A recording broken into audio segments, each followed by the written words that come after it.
biggest debt all of us pay is ignorance. And so I heard this close at this pitch years ago. And this guy got on stage and he was like, hey, ma'am, how much do you make? And she was like, $50,000. So he wrote $50,000 on the whiteboard. And then he wrote $1 million on top of the 50,000. And he subtracted it and said 950,000. He said, you pay life $950,000 every single year for not knowing how to make $1 million a year. And it was a crazy concept. And he was using it to close the audience. The most expensive thing that all of us are paying for is the information that we don't know. And that's like both frightening and also incredibly exciting. Because like a good fisherman knows where to fish. And everybody can put a hook and a thing and stick it over the water, but like the best fishermen know where and when, et cetera. And that's, to me, that's skill.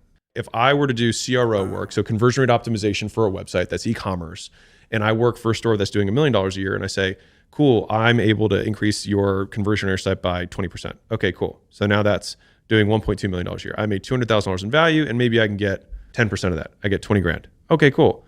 I do the same work to a business doing $100 million a year. I make them $20 million for my 20% bump, and I get 10% of that, and I make $2 million.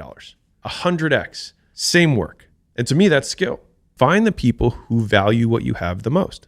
Have you heard the story of the father and the son with the car? So there's a father who gifts his son an old beat up car. And he says, hey, I don't know if it drives or not, but you can take it down to the dealership down the street, see if you can trade it and get some money. He was like, okay. So he goes down the street, goes to the dealership. They say, we'll give you $1,000 for it.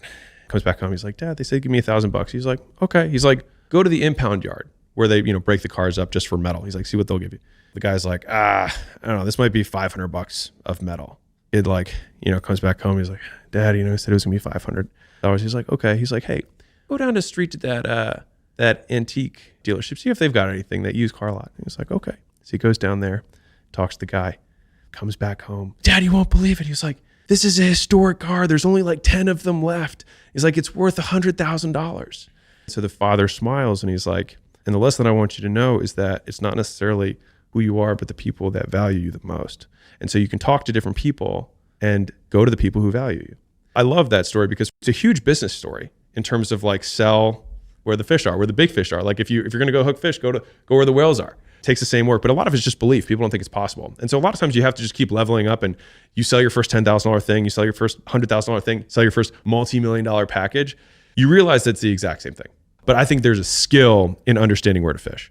So when I went from being an employee to self-employed, I went from making 4 figures a month to 5 figures a month. And that was for me just like, I'm now in control.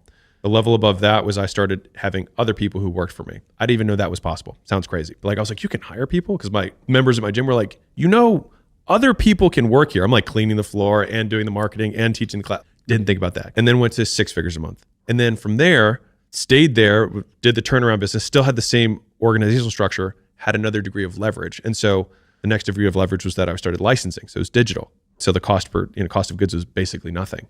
And then that's when things started skyrocketing. That got me to 7 figures a month.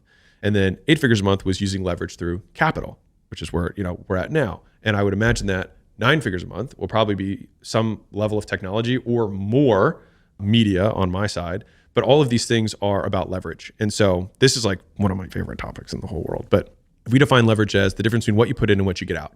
So if you have a lot of leverage, you put a little bit in, you get a lot out. If you have no leverage or low leverage, you put a lot in, you get a little bit out. And a lot of times people who are listening to this and are not making as much money as they want, they're putting lots of input in and not getting a lot out. They have low leverage opportunities. And so understanding how to get more for what you put in is the game overall. And so the first level that I described was labor. It's just work. First, I was working for someone else, then I worked for myself, then I got other people to work for me. The first level in each of those levels was more leverage. Above that, I had media, which is the thing that I was licensing out. So another degree of leverage. I made it once and I could license it out infinity. On top of that, I have capital. I can take capital. I don't have to sacrifice time in order to get something for it. So it's high input output. Above that would be some sort of technology. You build the code once. In theory, obviously, you continue to improve the code, but theoretically, you build the thing once and then 1 million people can use it. And so you want to stack as many types of leverage as you can and as much of them as you can, because like Joe Rogan also has a show and somebody else has a podcast.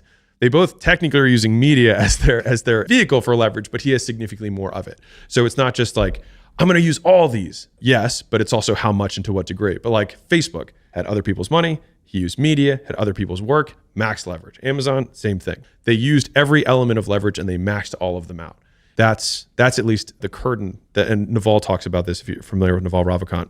He talks about these things as the elements of leverage, or 4 types of leverage.